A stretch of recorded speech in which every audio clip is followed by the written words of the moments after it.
दिनांक 9 मई 1969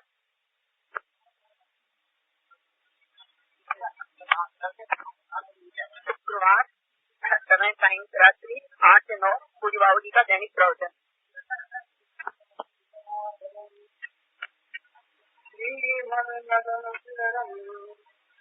श्री गोविंद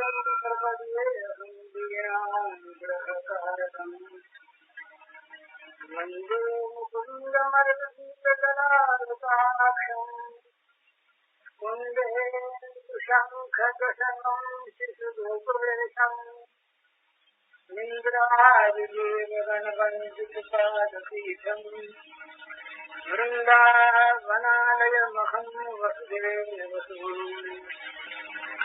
नवजलधरवर्णं चम्पकोद्भासिकरणम्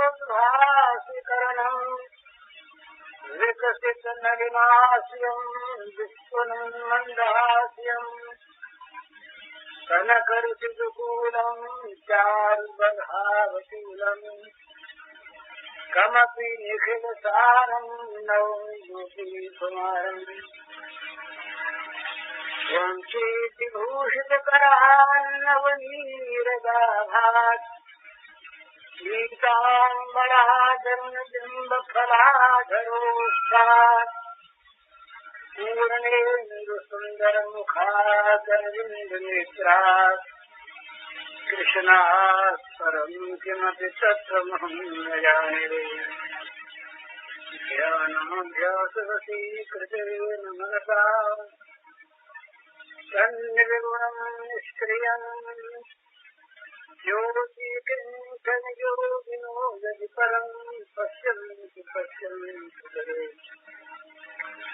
अस्माकं तु तदेव चमत्काराय भूयाच्चरम् कालिन्दी पूर्णेषु यत्किमधिकं नीलं महोधावति श्रीहरिः।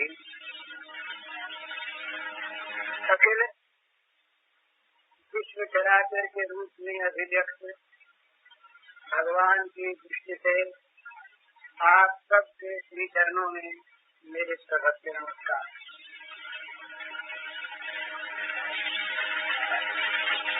कल अपने साधन क्षेत्र के 4 राज्यों की बात हुई। उनमें अंतिम था भावराशि। इसके संबंध में एक सज्जन ने कुछ पूछा है, संक्षेप में उसका उत्तर दे दिया जाए। सच्ची बात यह है कि मैं गीता समझता नहीं, गीता का तो मुझे आता नहीं। गीता पढ़ता हूँ बहुत वर्षों से, 60 वर्ष हो गए होंगे, 65 वर्ष हो गए होंगे गीता पढ़ते।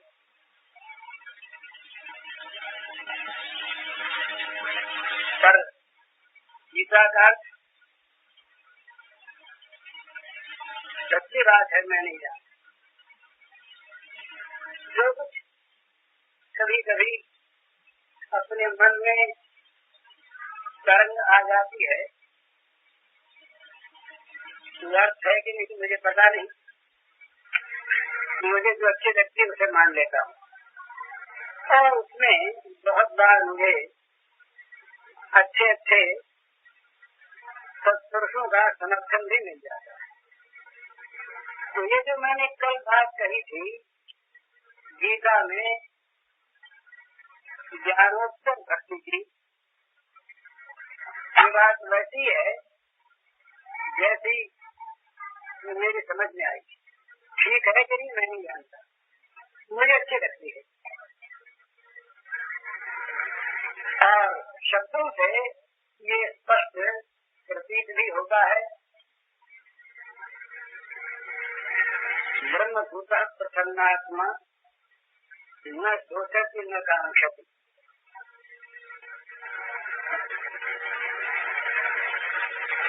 काल का भगवान ने भगवान के समान विद्वान को और व्यास के समान भगवान के वचनों का संकलन करने वाले कौन? व्याकरण व्यास कितना जानते थे ये व्यास ही जानते हैं। तो यहाँ काल का भेद स्पष्ट है। ब्रह्मभूत हो गया,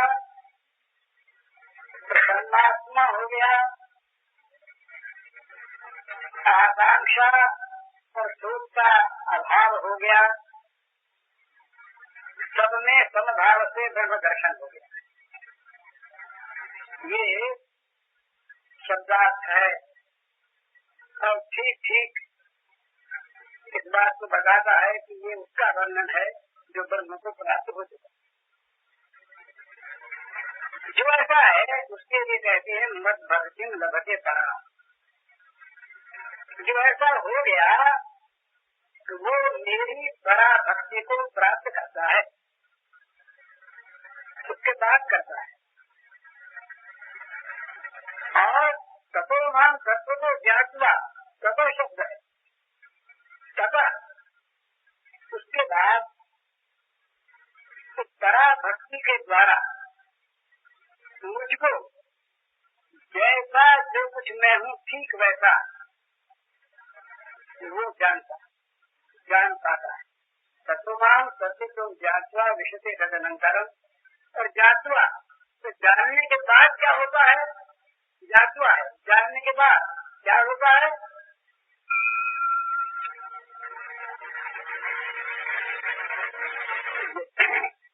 बहुत साफ शब्द है। तत्वमान तत्व तो ज्ञातवा विषते तदनंतरम, तदनंतरम विषते, तद अनंतरम विषते। अनंतर शब्द वहाँ पर तो पराभक्ति के द्वारा जैसा जो कुछ मैं हूँ उसे तत्व से जानकर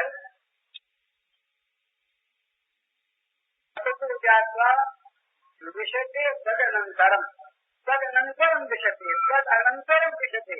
अनंतर शब्द वहाँ पर उस पराभक्ति के द्वारा जैसा जो कुछ मैं हूँ उसे तत्व से जानकर उसके बाद तदनंतर वो मुझमें प्रवेश करता है, लीला में प्रवेश करता है। तो और इसके उदाहरण मिलते हैं। भगवान वेदव्यास, भगवान नारद, भगवान सुखदेव, ये सब के सब महान ज्ञानी और ज्ञानी होने के साथ ही ये महान भक्त हैं। और केवल भक्ति का कथन करने वाले नहीं, भक्ति रससुरा सागर में अवदान करने वाले, डुबकी लगा कर नहाने वाले, उसका पान करने वाले। तो उदाहरण प्राप्त है कि ज्ञानोत्तर काल में सबको नहीं, सबकी अभिलाषा भी नहीं होती। जो कोई भी भगवान की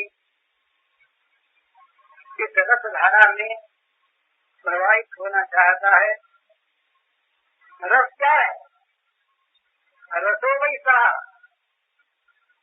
भगवान ही रस है, वो रसराज है, रस स्वरूप है, रस शिरोमणि है, रस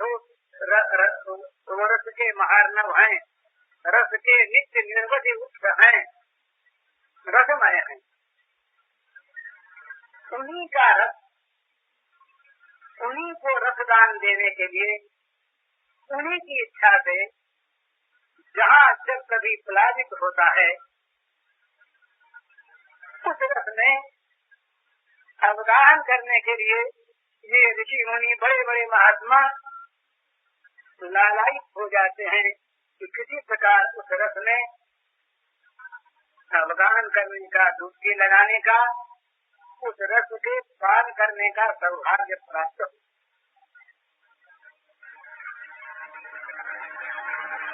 ये श्री गोपांगनाओं की बात,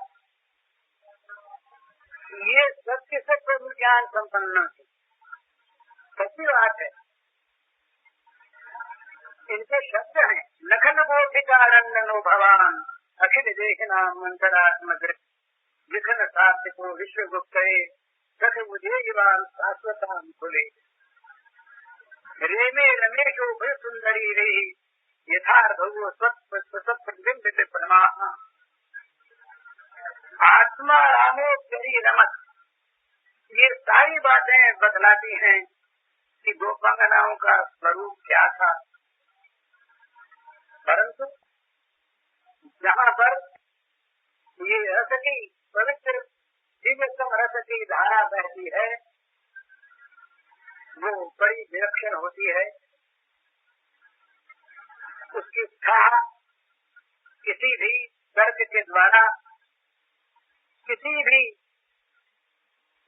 ज्ञान की गरिमा के द्वारा, किसी भी महान तप के द्वारा नहीं प्राप्त हो सकती। पद्म पुराण में ऐसे ऋषियों का उल्लेख मिलता है जो कल्पों तक तपस्या करते हैं इस भाव की प्राप्ति के लिए। उन तपस्या करने वालों में बड़ी विचित्र कथा है। एक दिन एक महात्मा जा रहे थे, किसी निर्जन अरण्य में देखा एक सुंदर वनस्थली है, बड़ा सुंदर सरोवर है पवित्र जल का। उसके तट पर एक बड़ी तेज पुंज देवी ध्यान निरत है, तप कर रही है। देवी को देखते ही देखने वाले के मन में श्रद्धा पैदा होती, पूज्य भाव पैदा होता, चमत्कार का दिखता। उनके प्रकाश को, दिव्य तेज को देखकर ऋषि खड़े रह गए वहाँ पर। कुछ देर के बाद जब देवी को बाह्य चेतना हुई तो उनसे पूछा, माता आप क्या कर रही हैं? तप कर रही हैं? बोले हाँ मैं तप कर रही हूँ। आप कौन हैं? तो देवी कहती है कि मैं ब्रह्म विद्या में। आप क्या करती हैं? जीवों के अज्ञान का नाश करती हूँ। जीवों के अज्ञान का नाश करने वाली ब्रह्म विद्या की अधिष्ठात्री देवी स्वयं अपना नाम, अपना कार्य बताकर पूछने पर कहती हैं कि मैं भगवान श्री कृष्ण की मधुर प्रेम लीला में प्रवेश करना चाहती, इसीलिए मैं तप कर रही हूँ। तो ये बात बहुत ध्यान में रखने की है कि ये जितनी भी कल भी अपने बात हुई थी भगवत प्रेम की बात है, ये वो प्रेम नहीं है जिस प्रेम शब्द से हम जगत में प्राणियों परिस्थितियों के साथ संबंध जोड़े रहते हैं, वो प्रेम नहीं है। ये प्रेम वो है जो भगवत स्वरूप है। प्रेम ही भगवान है, भगवान ही प्रेम है। तो ये प्रेम एक विचित्र, परमाद्भुत, परम मधुर, दिव्याति दिव्य रस रूप होता है, रसमय होता है। तो इस प्रेम में, इस प्रेम रस में, प्रेम सरोवर में, प्रेम सरिता में अवगाहन करने के लिए बड़े बड़े ऋषि मुनि महात्मा लालायित रहते हैं, इच्छा करते हैं, तपस्या करते हैं, किसी प्रकार से भी ये प्राप्त हो जाए। तो इस भगवत प्रेम में कल भी परसों भी अपनी बात हुई थी कि अनन्यता, दैन्य, त्याग, समर्पण, इन सब की बहुत बड़ी आवश्यकता है। ये मंत्र जाप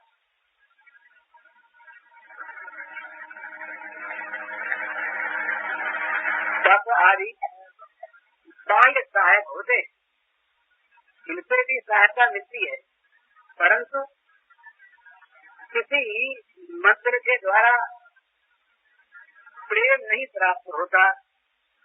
प्रेम स्वरूप भगवान का वशीकरण नहीं होता किसी मंत्र के द्वारा। तो इनके लिए अनन्यता भगवान के प्रेम को प्राप्त करने की प्रधान साधना क्या है? अनन्य और तीव्र लालसा। सत्य मूल्यों से लौट केवल भगवान के प्रेम को प्राप्त करने के लिए तीव्र और अनन्य लालसा होनी चाहिए। दूसरी इच्छाएं, दूसरी सारी कामनाएं, दूसरी सारी वासनाएं तो एक ही इच्छा में विलीन हो जा। भगवान शंकर का पार्वती का संवाद है, वहाँ तो यहाँ तक कहा गया है, भुक्ति मुक्ति प्रिया यावत पिशाची हृदय वर्तते तावत प्रेत सुख त्याग कथम अग्रजन भवे। वो कहते हैं कि जब तक पिशाचिनी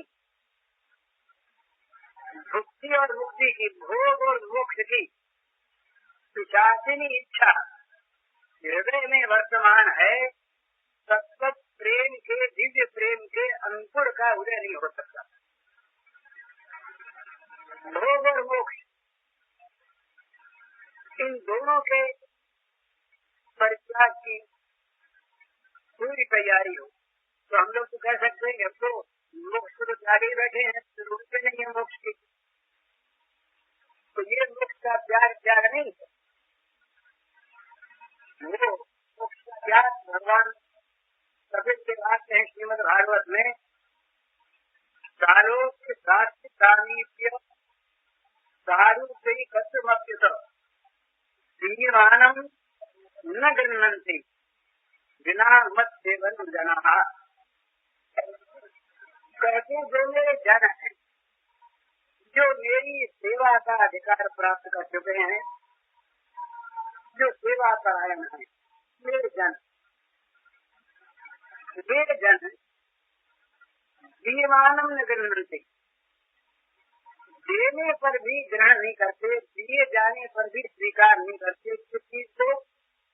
सारूप्य शास्त्री सामीप्य सारूप्य एकत्व अर्थ। भगवान के समान लोक की प्राप्ति सारूप्य मुक्ति, सामीप्य मुक्ति, भगवान के समान ऐश्वर्य प्राप्ति रूप मुक्ति, भगवान के सारूप्य की प्राप्ति और भगवान में एकत्व की प्राप्ति, ये 5 प्रकार की मुक्तियाँ वो उसके अधिकारी हैं। वे मुक्तियाँ उन्हें मिलनी चाहिए। एक ही मुक्ति के भेद हैं। मुक्ति माने छुटकारा, बंधन से मुक्त, जीव का जीवत्व भाव सदा के लिए नष्ट हो जाए और वो परमात्मा के साथ एकत्व को प्राप्त हो जाए, जन्म मृत्यु का चक्र सदा के लिए निवृत्त हो जाए। ये मुक्ति उन्हें दी जाती है, पर वो स्वीकार नहीं करते। बिना मत सेवनम, मेरी सेवा के तो मैं जन्म लेने से इनकार है, मैं जन्म न लेने से इनकार है, उन्हें सब स्वीकार है। एकमात्र यही लालसा उनकी है कि उनको अपने प्रियतम श्रेष्ठ भगवान के सेवा का सुअवसर, भगवान उनके प्रियतम जिससे सुखी हों, ये भाई एक अनोखी बात है। भगवान सुखी हों, क्या भगवान में सुख की कमी है? क्या भगवान को सुख की अपेक्षा है? और क्या हम लोगों के किसी के पास ऐसा कोई सुख है, कोई पदार्थ है जिसे देकर हम उन आनंद स्वरूप को सुखी कर सकते हैं विडम्बना के बाद? परंतु इस प्रेम राज्य में भगवान का स्वभाव कुछ विचित्र होता है। वे प्रेमियों के द्वारा की हुई सेवा से सुखी होते, उसे केवल मान नहीं लेते, केवल भाव से ग्रहण नहीं कर लेते, उसे उसका उपभोग करते। गीता का श्लोक पत्रम पुष्पम फलम तोयम यो मे भक्त्या प्रयच्छति तदहम भक्ति प्रहतम अश्नामि प्रेतात्मनः। पत्र पुष्प फल जल कुछ भी जो प्रेम पूर्वक भक्ति पूर्वक भगवान के समर्पण करता है वह अश्नामि है, गृह्णामि नहीं है। भगवान कहते हैं कि उसे मैं भोग लगाता हूँ, उसे खाता हूँ मैं। वो उसमें जो स्वाद होता है, ये अपने उस दिन भी बात हुई थी, संसार में प्रेम का मूल त्याग है। जहाँ त्याग है वहाँ प्रेम है, और जहाँ प्रेम है वहाँ आनंद है। ये सिद्धांत है, जैसे दो दो चार होते हैं वैसे। त्याग के बिना प्रेम नहीं होता। जहाँ छीना झपटी है, जहाँ केवल लेना ही लेना है, मांगना ही मांगना है, प्राप्त ही प्राप्त करना है, वहाँ प्रेम नहीं होगा। संघर्ष होगा, कलह होगा, युद्ध होगा, विनाश होगा। और जहाँ देना ही देना है वहाँ पर कभी संघर्ष की कोई गुंजाइश नहीं। वहाँ नित्य नित्य प्रीति का वर्धन होता है। तो त्याग से प्रेम होता है, प्रेम में आनंद होता है।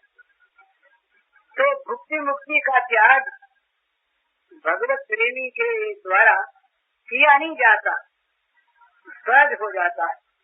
तो प्रेम ऐसा इस प्रकार का विलक्षण है, उसमें पहले पहले कठिनता है। दूर से देखने में जरा ऐसा मालूम होता। कल अपने बात हुई थी, वो बंगला वाला पद सुनाया था ना, देखो रे हमारी आस्था थोड़ी सर्वनाश। तो ऐसा दिखता है कि कहीं भगवान के प्रेम में पहुंच गए उस क्षेत्र में, तो यहाँ का ये जो सुख दुख है, ये भोग वोग है, ये सब नष्ट हो जाएगा, हो ही जाएगा। गांधी जी को एक बड़ा गुजराती का पद प्रिय था। उसकी दो लाइन है, प्रेम पंथ पावकनी ज्वाला भाड़ी पाछा भागे जोने माई पड़ा ते महारस माने देख नारा गाधे जोने। बड़ी सुंदर उक्ति है। वो कहते हैं कि प्रेम पंथ पावकनी ज्वाला, ये जो प्रेम का पथ है, प्रेम का मार्ग, ये अग्नि की लपट है, ज्वाला है। प्रेम पंथ पावकनी ज्वाला भारी पाछा भागे जोने। प्रेम के आगे आदमी बढ़ना तो चाहता है कुछ, जब भगवान प्रेम की बात सुनता है तो कुछ आगे तो बढ़ना चाहता है। पर जहाँ वो प्रेम उसे विशुद्ध करने के लिए पहले भयानक रूप में जब सामने आता है, उसके सर्वस्व का अपहरण कर डालने के लिए सब काम जाता है। भारी पाछा भागे, दूर से साग की लपट को देख करके वापस भाग जाते हैं लोग, आगे बढ़ते नहीं। परंतु वो अग्नि केवल देखने की है। बाहर की आगे माही पड़ा ते महारस माने।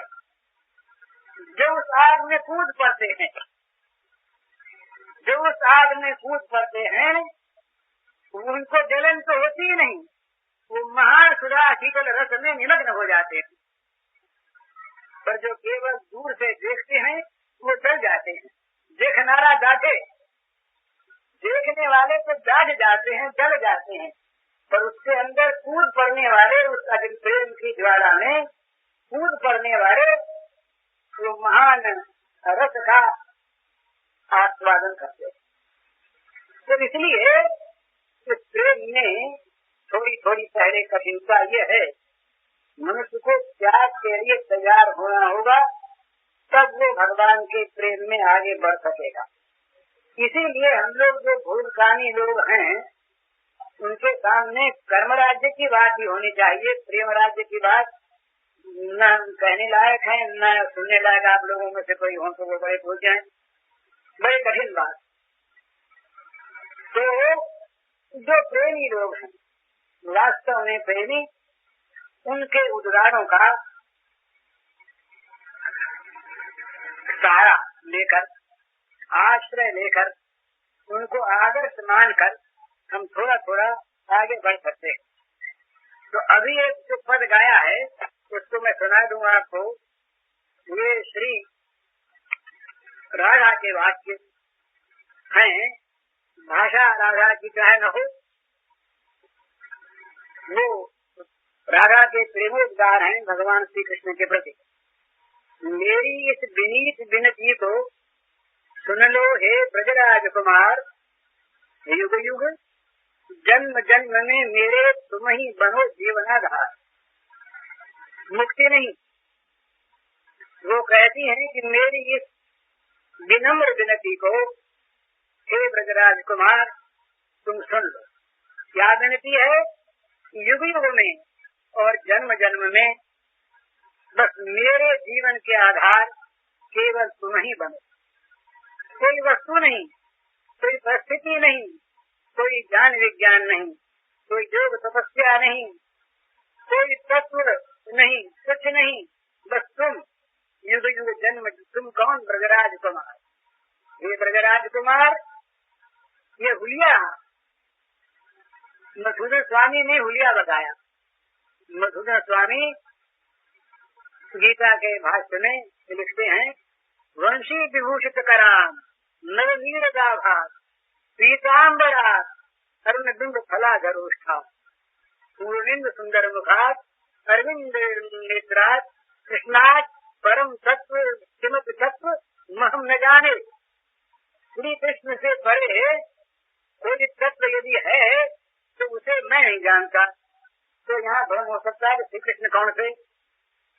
परम तत्व स्वरूप श्री कृष्ण? नहीं, ऐसे कृष्ण वंशी विभूषित करा नर नीर गाभात पीताम्बरात।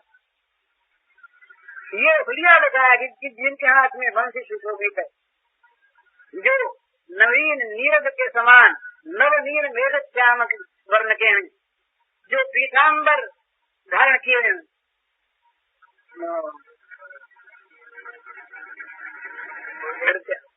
क्या है?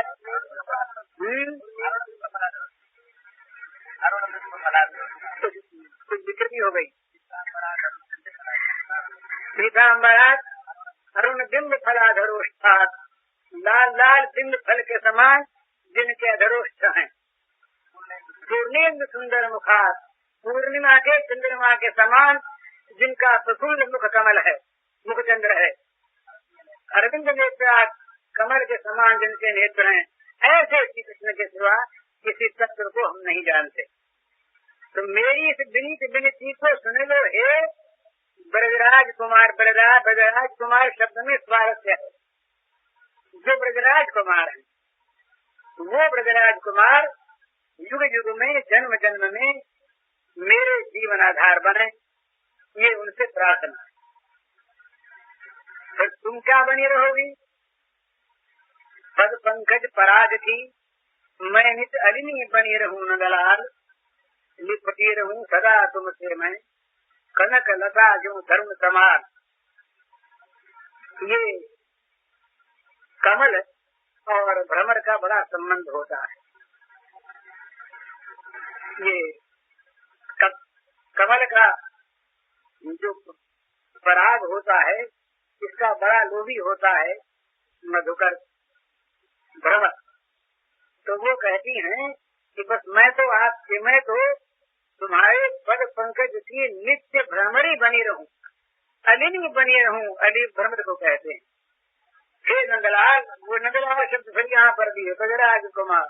हे नंदलाल, मैं तो बस जन्म जन्म में युग युग में तुम्हारे चरण कमल पराग की भ्रमरी बनी रहूं, उन्हीं का रस पान करती रहूं और निरंतर लिपटी रहूं। कैसे?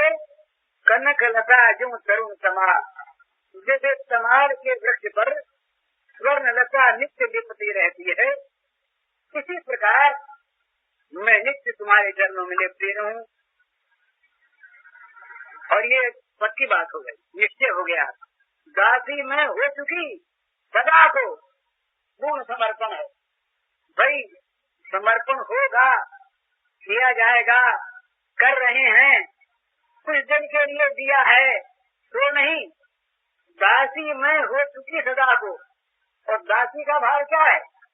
ये जो दास्य भाव है, ये अभी बताया, बिना मत सेवनम जनाहा, जो सेवा को छोड़ करके किसी प्रकार की भुक्ति की बात तो लग रही, मुक्ति को भी स्वीकार न करे, वो दास। तो कहती है कि मैं वैसी दासी बन चुकी सदा के लिए, अपने आप को, अपने प्राणों को तुम्हारी चरणों में अर्पण करके। तो बोलिए, और बोले मेरे प्राण धन्य हो गए। प्राण तो जाते ही, मेरे प्राण, अब वो प्राण जाएंगे नहीं, कि बड़ी बड़ा स्वागत है इसमें। मुक्ति नहीं होगी कभी, मुक्ति कभी नहीं होगी। अरे मुक्ति की क्या मुक्ति हो? ये जो भगवत प्रेमी है, ये तो नित्य मुक्त होते हैं, इन्हें संसार का बंधन नहीं रहता। इनके द्वारा, इनके प्रेम बंधन में भगवान बंधे रहते हैं। जिन बांधो सुर असुर नाजनर, प्रबल कर्म की डोरी, तो अविच्छिन्न ब्रह्म जसमति हथि बांधो जगतन छोड़ी। यशोदा मैया ने पकड़ कर और उखड़ के साथ भगवान के पेट को रस्सी से बांध दिया। दामोदर नाम पड़ गया, छुड़ा नहीं सके उसको। जिनके नाम से बंधन कर जाता है सारा का सारा, वे स्वयं भगवान बंधन से मुक्त नहीं हो सके। उखड़ को बड़े उखड़ को लिए ही और यमराज उनका उद्धार कर दिया, पर बंधन मुक्त नहीं हो सके। ये तो जब नंद बाबा ने आकर के खोला तभी मुक्त हुए, इतने मुक्त नहीं हुए। तो प्राण भक्तों की भाषा है, वो भगवान को नहीं बांधते, वो अपने को बांधते हैं। तो वो कहते हैं कि मेरे प्राण प्रेम रूपी रज्जु से आपके चरणों में बंध कर धन्य हो गए। प्रेम दाम, दाम रस्सी को कहते हैं, रज्जु को। प्रेम दाम से बंध चरणों में प्राण हो गए धन्यमान। उन्हीं के प्राण धन्य है, उन्हीं का जीवन धन्य है, जो सदा के लिए भगवान का हो चुका। अब फिर वो अपनी स्थिति बताती है संसार की। देख लिया त्रिभुवन में बिना तुम्हारे और कौन मेरा। ये जीव का ये जो अनुभव करके देखे तो पता लगेगा कोई उसका अपना नहीं है, कोई अपना नहीं है। जिस शरीर को वो मैं कहता है, वो शरीर भी परित्याग कर देता है। कोई अपना नहीं है। जितने भी संसार के संबंध हैं, ये सारे संबंध आरोपित संबंध हैं, ममत्व के, स्वास्थ्य के संबंध हैं, वास्तविक संबंध नहीं। तो वो कहती है त्रिभुवन में मैंने देख लिया, अच्छी तरह से जांच लिया कि तुम्हारे सिवा और कोई मेरा नहीं। कौन मुझे राजा कह के पूछता है और कौन राजा की तरफ देखता है? सब अपने अपने मतलब की तरफ देखते हैं। जगत का ये स्वरूप है। तो इस कुल में, उस कुल में, इस जन्म में, उस जन्म में, और दोनों कुलों में, और दो कुल ग्राम में, अथवा इंद्रियों के कुल में, इंद्रियों के जितने भी भोग हैं उस सब में देख लिया कोई मेरा नहीं है, कोई मेरा है ही नहीं। इस कुल, उस कुल, दोनों कुल, वो कुल में मेरा अपना कौन? कोई मुझे अपना नहीं मिला। तो मैं अरुण मृदुल पद कमलों के लिए शरण अनन्य गई हो मौन। मैं फिर इन लाल लाल अरुण अरुण पद कमलों की जो बड़े बड़े बड़े मृदु हैं, वो गोपियां कहती हैं कि भगवान आपके कितने मृदु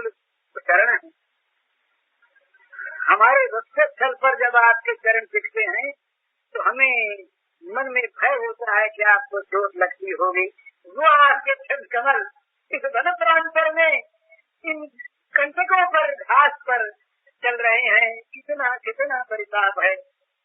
तो मधुर पद कमल भगवान के जो अरुण मधुर पद कमल हैं, उनकी शरण लेकर के, मधुर क्या है कि बड़े दयालु हैं, बड़े बड़े मृदु हैं, बड़े नरम, बहुत जल्दी पसीज जाते हैं। भगवान के चरण तो चैतन्य है ना, भगवान के चरण रूपी भगवान की, वो भी भगवान ही है, जो शरण लेते हैं वो बड़े मृदुल हैं।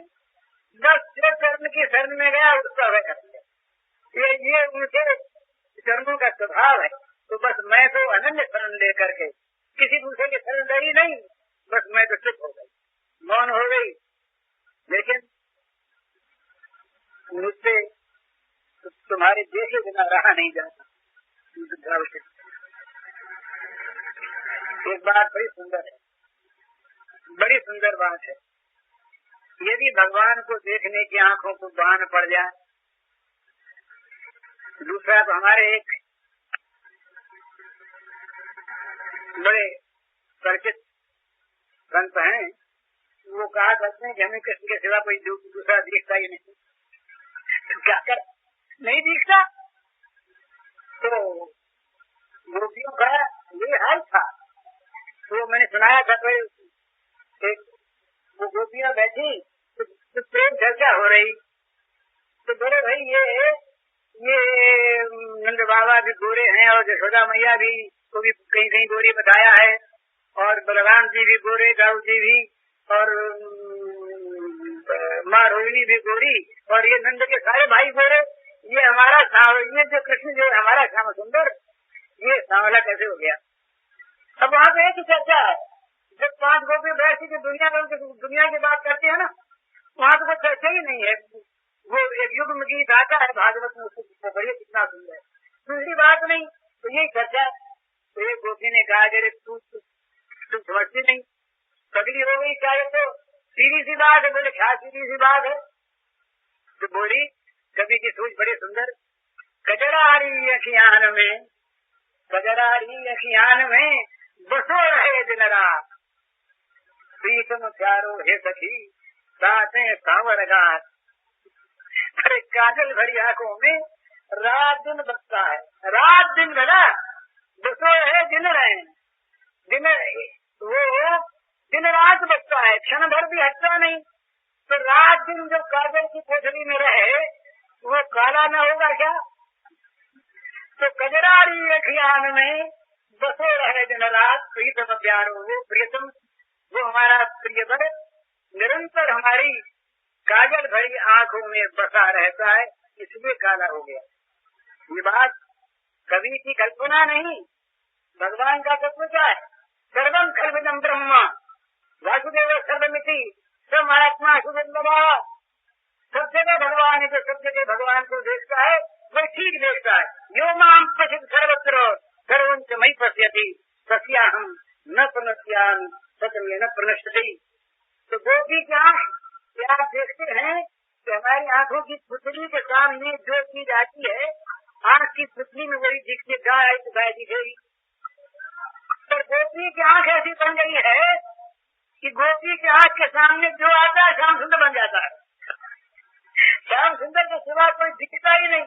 तो देखे बिना तुम्हें पलभर भी मुझे नहीं पड़ता है चैन, तुम्हें प्राणनाथ मेरे किसे सुनाऊं मन के पैन, रात दिन तुम्हें मैं देखती रहती, क्षण भर भी अगर तुम न दिखे तो मुझे चैन नहीं पड़ती, तुम ही मेरे प्राणनाथ को किससे मन की बात सुनाऊं। पर अब वो अपना निश्चय बताती है, दैन्य बताकर, ये सत्य है कि मुझ में रूप नहीं, ये सत्य है मुझ में शील नहीं, ये सत्य है कि मुझ में कोई गुण नहीं, और मुझ में गुण रूप शील का अभाव देखकर यदि तुम मुझे दुत्कारना चाहो तो दुत्कारा करो, चाहे जितना दुत्कारो, परंतु कहीं स्वर्ग से लिपटी हुई धूल जो लिपट जाए तो कभी उतरती है क्या। तो मैं तो चरण से लिपटी हुई धूल हूँ, चरण धूल मैं चरणों में ही लगी रहूंगी, बस हरदम मैं तो निरंतर इन चरण कमलों में लिपटी रहूंगी, क्योंकि मैं तो चरण धूल हूँ, अरब कभी होंगी नहीं। इस प्रकार से अनन्यता, त्याग, दैन्य और निश्चय, ये भगवान के प्रति समर्पित कराने वाले, ये समर्पण की बात इसमें आगे आती है, ये भावोन्मेष होते होते तो समर्पण की तैयारी जहाँ होती है वहाँ इस प्रकार त्याग, अनन्यता, निश्चय और दैन्य, इनकी आवश्यकता होती है। ये जब मनुष्य में आते हैं तब जब उसके मन में ये बात आती है कि एक भगवान के सिवा कोई मेरा कोई है ही नहीं, और वो भगवान कहते हैं वो मेरे परम प्रियतम है, परम प्यारे। इस प्रकार भगवान के प्रति प्रियतम भाव, प्रेम भाव से पैदा होता है। तो महाराज उसका नाम कल किसी ने पूछा कि भगवान के नाम में क्या भाव हो, भागवतकार कहते हैं एवं पुत्री राम कीर्तिया जातानुरागो शुद्ध चित्त उच्चैः सत्य था रचित रोग गायन विरक्त नृत्य तेज। अपने प्यारे का नाम लो। भगवान जगदीश्वर का नाम है, ये बड़ा सुंदर श्रद्धा पैदा करने वाला। सर्वव्यापी का नाम है, ये बड़ा सुंदर पापों से बचाने वाला, सत्य को देख रहे हैं। लेकिन प्रियतम का नाम, भगवान प्रियतम है, ये तो हृदय में रस की धारा बहा देता। तो प्रियतम का नाम लेने पर क्या होता है, हृदय द्रवित हो जाता है। ज्यादा अनुरागो शुद्ध चित्त, अनुराग पैदा होता है और हृदय द्रवित हो जा रहा है। फिर कभी हंसता है, कभी रोता है, कभी गाता है, कभी उन्मत्त की भांति नृत्य कर उठता है। और आगे जाकर के भगवान कहते हैं कि बस वो तो मत भक्ति युक्त भुवनम पुनाति, ऐसा जो मेरा भक्त है वो केवल स्वयं पवित्र नहीं होता, वो त्रिभुवन को पावन करता है, त्रिभुवन को पवित्र करने वाला होता है।